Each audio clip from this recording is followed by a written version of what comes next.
Hello everyone, I am from Lakhani tech institute and इस class में मैं आपसे ऐसी 5 ट्रिक्स शेयर करने वाली हूँ जिसे यूज़ करते हुए आप अपने डिज़ाइंस को बहुत ज़्यादा बेस्ट बना सकते हैं। और ये जो 5 ट्रिक्स थी वो अभी लेटेस्ट ही अब यहाँ पर ऐड हुई है कैनवा में, जिसे हम अब यूज़ कर सकते हैं और अपने डिज़ाइंस को बहुत अच्छा बना सकते हैं यहाँ पर। तो वो 5 टिप्स मैं आपसे अब शेयर करने जा रही हूँ। सबसे पहले हमारे पास है टेक्स्ट इफ़ेक्ट, कि हम अपने किसी भी टेक्स्ट को कोई इफ़ेक्ट दे सकते हैं। तो वो हम किस तरह से कर सकते हैं, हम यहाँ पर एक आ जाते हैं। फॉर एग्जांपल मैंने यहाँ पर एक ब्लैंक स्लाइड दी थी, इसमें बैकग्राउंड ऐड किया है और यहाँ पर मैंने अपना टेक्स्ट ऐड कर लिया है। अब मुझे इस टेक्स्ट को कोई इफ़ेक्ट देना है, तो उसको इफ़ेक्ट देने के लिए मैं अपने टेक्स्ट पे क्लिक करूँगी और यहाँ आपको टॉप में नज़र आ रहा होगा इफ़ेक्ट का ऑप्शन। इस इफ़ेक्ट पे मैं क्लिक करूँगी तो यहाँ मेरे पास डिफरेंट स्टाइल्स और शेप्स वगैरह, बैकग्राउंड सब कुछ मेरे पास यहाँ पे शो होगा। ये यहाँ से मैं अपना टेक्स्ट को इफ़ेक्ट दे सकती हूँ। वो हम किस तरह से कर सकते हैं, फॉर एग्जांपल मैं अपनी टेक्स्ट की राइटिंग को आउटलाइन देना चाहती हूँ, तो आपको नज़र आ रहा होगा कि अब ये यहाँ से इसकी राइटिंग चेंज हो गई है। दैन अगर मैं इसमें कुछ शेडो देना चाह रही हूँ या इसकी राइटिंग को डबल करना चाह रही हूँ, इस तरह से मैं यहाँ से इफ़ेक्ट दे सकती हूँ। इसकी थिकनेस इंक्रीज़ और डिक्रीज़ कर सकती हूँ। इस तरह से अगर मैं इसको जितना कम करूँगी उतना ही कम हाईलाइट होगी और इसके आउटलाइन इससे डार्क हो रही है जितनी मैं इसकी थिकनेस इंक्रीज़ कर रही हूँ। देन हमारे पास है ऑफ साइड, इसको भी हम अपने अकॉर्डिंग मैनेज कर सकते हैं। इस तरह से इसका शेडो डबल हो रहा है और जिससे मैं इसे कम कर रही हूँ तो ये मेरी आउटलाइन के अंदर शो हो रहा है। देन हमारे पास है डायरेक्शन, इसकी डायरेक्शन हमें किस साइड रखनी है, किस तरह रखनी है, वो हम अपने अकॉर्डिंग यहाँ से सेट कर सकते हैं।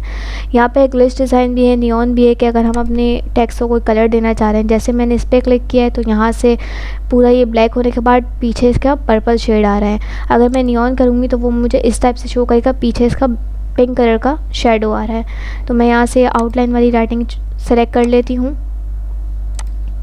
देन हमारे पास सेकंड टेक्स्ट है हमारी बैकड्रॉप शेडो। बैकड्रॉप शेडो हम किस तरह से यूज़ करते हैं, ये पेज नंबर 2 में आपको शो हो रहा होगा कि मैंने एक बॉल की इमेज ली है। यहाँ पर इस इमेज को लेने के बाद हमें इस पर अगर कोई बैकड्रॉप शेडो देना है, फॉर एग्जांपल जिस तरह से अगर ये बॉल है, इसके पीछे इसका शेडो आ जाएगा, बॉल की साइड है, या कोई और इमेज ले लेती हूँ, उसका मुझे अगर शेडो देना है तो वो बैकड्रॉप शेडो से कर सकती हूँ। इसके लिए हमें प्रो वर्जन यूज़ करना होगा और वो हम इस तरह से कर सकते हैं कि हम अपने पिक्चर पे एडिट इमेज करेंगे, एडिट इमेज में जाकर हम बैकड्रॉप को सेलेक्ट करेंगे तो हमारे यहाँ पर शेडो आ जाएगा। देन हमारे पास थर्ड टिप जो है वो है drag and drop Google image.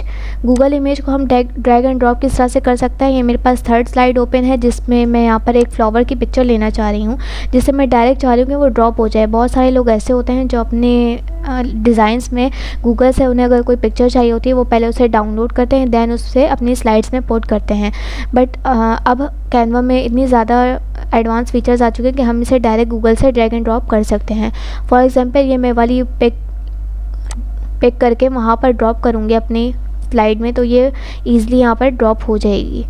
इसे लोड होने के बाद हम इसे एडिट भी कर सकते हैं। अगर हमें इसका बैकग्राउंड रिमूव करना है तो हमें बैकग्राउंड रिमूव अलग वेबसाइट पे जाना पड़ेगा और इसका बैकग्राउंड रिमूव करना पड़ेगा।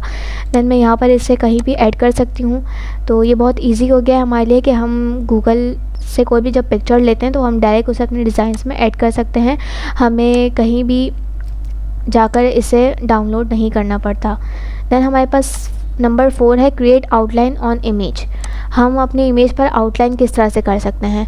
फॉर एग्जांपल यहाँ मेरे पास एक कैट की पिक्चर है, मैं इसकी आउटलाइन करना चाह रही हूँ, इसे शेप देना चाह रही हूँ। जिस तरह से कैट का शेप है मैं चाह रही हूँ कि इसमें आउटलाइन हो जाए, तो वो हम आउटलाइन इन इमेज जो है हम इस तरह से कर सकते हैं कि हम अपनी इस पिक्चर पर क्लिक करना है और एडिट फ़ोटो में जाके हम आउटलाइन सेलेक्ट करेंगे, उसका साइज़ वगैरह इंक्रीज़ कर लेंगे। बट ये भी हम प्रो वर्जन में यूज़ कर सकते हैं। दैन हमारे पास नंबर 5 है सेलेक्ट मल्टीपल लेयर्स। बहुत सारे लोग ऐसे होते हैं जो टेम्पलेट सेलेक्ट करते हैं बट उसमें वो मल्टीपल लेयर्स यूज़ कर देते हैं। फॉर एग्जांपल यहाँ पे मैंने एक टेम्पलेट ली है जिसमें बहुत ज़्यादा अलग अलग आपको नज़र आ रहा होगा, इसमें टेक्स्ट भी है, पिक्चर भी है। अब मुझे इसे अगर सेलेक्ट करना है तो इसे मुझे 1 बाय 1 जाके अपने माउस का कर्सर लेना पड़ेगा। देन इसे मैं सेलेक्ट करूँगी तो इसके एक शॉर्टकट की होती है। जो मल्टीपल लेयर्स यूज़ कर रहे होते हैं उनके लिए वो अपने कीबोर्ड में से कंट्रोल प्रेस करके रखेंगे और वो जहाँ भी अपना माउस से कर्सर ले जाके क्लिक करेंगे वो सारी चीज़ें सेलेक्ट होती जाएंगी। तो ये नंबर 5 ट्रिक्स उन लोगों के लिए है जो मल्टीपल लेयर्स वाली टेम्पलेट्स यूज़ कर रहे होते हैं। तो ये 5 ट्रिक्स है जो कैनवा में बहुत ज़्यादा हमें डिज़ाइंस करने में बहुत ज़्यादा हेल्पफुल रहती हैं और इससे हमारे डिज़ाइंस बहुत बेस्ट हो सकते हैं। दैन आप इसे अपने पास ट्राई करिएगा। हम अपनी नेक्स्ट क्लास में मिलेंगे।